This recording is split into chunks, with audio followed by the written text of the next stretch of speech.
وأنا كوسو لويننا بقول إسكرية وبوليس كوالكا وديجان كله دتك ديجان كا والله صوح وأنا بالوده كده يرتاي حتى السيار كده يرتاي إسكده بالوده كله وحنا إن شاء الله تعالى جيتنا كوي ديجان كله عفعة ميل في عنك قصب بحين النقطان أنت ريد هذين لا تشوفين بقول كعسكري توابر العملية وصاك الله فريو ونقول لنا حكمت هنا أخلاق آداب يحترم علم أنت ويكم وقطع إن شاء الله تعالى وحنا جدنا عيب توابرا إلى اللي كان كده بدك بدل دونا كي بيش إن شاء الله وكون يصدق على باطن وحنقرون كان كده فرينا توابر وتوابريو دفعتي ugu horeysay ciidanka booliiska deegaanada SSC ay yeeshaan gaar ahaan ciidanka booliiska ee degmada Laascaanood hadaan warbixin kooban ka siiyo garaadka iyo suldaanka iyo simada dhaqanka ee ku sugan madashan waxaan ugu talagalnay magaalada Laascaanood inay yeelato 200 oo askari oo booliis ah laba fays baanu ka dhignay fays baanu xaraynay maanta 100 askari ah oo qaadanaya tababarkii ciidanimo hadday tahay tigii ciidanka ee garoonka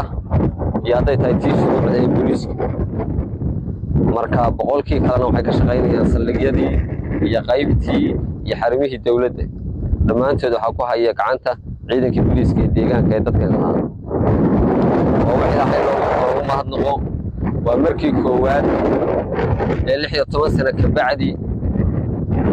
la daafuro ama ay yeeshaan magaalada Laascaanood ay yeelato bileys barxala oo ka dhashay dadka deegaanka waa markii koowaad ee 16 sano ay yeelato sida aad ka war haysaan booliiska halka ka shaqayn jiray intii Soomaaliland joogtay 2% ahaa dadka deegaanka waxyaalaha hafarka ee dhibaatada ay noqonay bay kamid tahay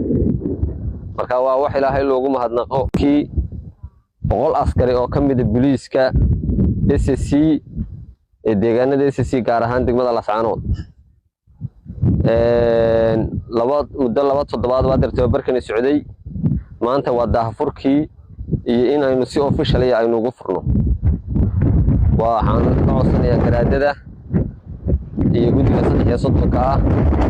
oo ah cidda kaliya ee talada ku urursan tahay maanta deegaanadan inay isbarbar taagtaan ciidankan tababar ku socda iyo kuwa kale booliiskaba sidii booliiskeenu u noqon lahaa mid tayo leh mid shaqeeya mid imkaaniyaadka ciidan si dhammaystiran u hela ciidankana waxaan uga mahadnaqayaa tababarku socday akhlaaqaadka iyo asluubta ay muujiyeen iyo ismaqalka intii tababarku socday oo macallimiinta tababaraysa ay warbixin wacan oo waafiya ay naga siiyeen waxaan Ilaahay ka baryaynaa inay noqdaan kuwii dadkooda iyo dalkooda anfaca waa niman dhalinyaro ah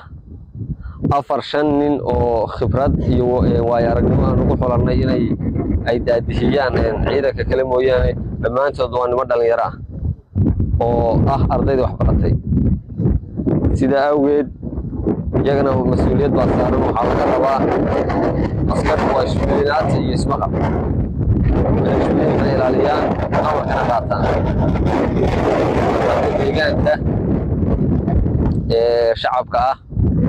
ee reer SSC iyo reer Laascaanood waxaan u soo jeedinayaa inay booliiskoodu maanta waa hanti ay leeyihiin inamadoodii weeye inay la shaqeeyaan inay gacan siiyaan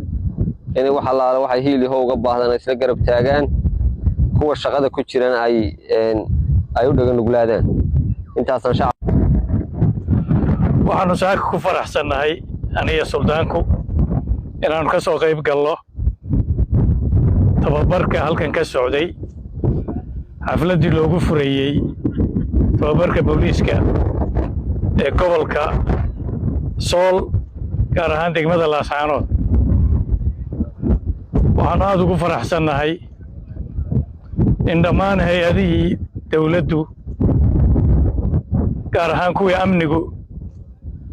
iyo dawladihii hoose ay shaqaynayaan waxaan aad ugu faraxsanahay dhibaatadii gobolka ka jiri jirtay ee dilka iyo dhibta iyo xadhigga iyo ammaandarrada inayan hadda jirin intii ciidanka Hargeysa laga saaray. dufcaddan waa dufcaddii ugu horreysay ee hadda tababarka uu furmay, kuwa kaloo badan oo ka dambeeyana waa jiraan. intaa waxaa weeliya sida meeyarku inoo sheegay iyo taliyuhu inay dhammaan saldhiggii iyo qaybtii iyo xarumihii dawladda oo dhan booliisku uu gacanta ku hayo, oo intana ay tahay qayb ka mid ah oo qaybtii koowaada. haddaannu nahay simada iyo guddida 33 waxaannu ku dadaalaynaa booliiska iyo hay-adaha dawladda oo dhanba, gaar ahaan kuwa amnigu, inay helaan xuquuqdii ay lahaayeen. insha allah waan helayaa. waxaannu u sheegaynaa maamulka Hargeysa inaannu isku filannahay, inaannu ka go'onay, inaanan ku soo noqon doonin, inay naga samraan, inay hawlahooda qabsadaan oo kuwa iyaga noo daayaan ayaannu ka codsanaynaa. waxaan mar labaad iyo mar saddexaad u mahadnaqayaa meeyarka iyo taliyaha ciidanka oo juhdi badan iyo saraakiisha kale oo juhdi badan ku bixiyey sidii ciidan tayaysan oo aan balwo lahayn looga soo xuli lahaa deegaanka. waana ka maanta halkan tababarkiisu ka furmayo. qaybtii kalena insha allahu waa bilaabmi doontaa. waxaa iyana shaqaynaya ciddii hore boliis ahayd ee deegaanka u dhalatay oo markii hore wax yarba ahayd, iyana khibraddoodii iyo shaqadii booliisnimo ay dheer yihiin qolyahan ayaa iyana ka faa'iidaynayaan haddii alla yidhaahdo. waxaan ciidanka u sheegayaa magaaladu waa ammaan, saad ka war haysaan. wada caafimaad qabnaa oo dantii gurigeen sidii uu isu taagi lahaa isla oggolaannay oo u soo dibadbaxnay oo aynu saaka meelihii wax inooga bilaabmi lahaayeen hayaadkeenna aynu saaka aynu waxaynayno oo bannaanka u taagannahay. ilaahay baynu ugu mahadnaqaynaa. haddii aannu inii soo dirray waxaannu ku nidhi nin sigaar cabba ha noo soo qorina, nin qaad cunana ha noo soo qorina. wargaraadso markhaati ma ahayd. waxaan waa fulinnay. isbeddel baannu doonaynaa inuu ka dhaca dhulka. aragtidii bini aadamka qaalida ahayd ee la aamini jiray in la soo celiyaannu doonaynaa. waxbaynu bilaabanaynaa. waxaan idin leeyahay sidaasaa laydinku bilaabay, saasaa laydinku soo xulay. ilaahay ka baqa. waa inii ducaynayaa anugu, laakiin haddaad ducadayda rabtaan, qofkii ducadaydu ku dhacdaa wuxuu noqonayaa qof wixii aannu ku ballannay ka soo baxa oo aan dib ugu noqon waxyaalaha aannu sheegayno. waxaan idinku ducaynayaa kuwa jannada qayb kule ilaahay ha idinka dhigo. kuwa jannada iyaga iyo aabbahoodii iyo hooyadoodii iyo ehelkoodiiba qayb ku leh oo kuwii rabbii ka raali noqday allah ha idinka dhigo.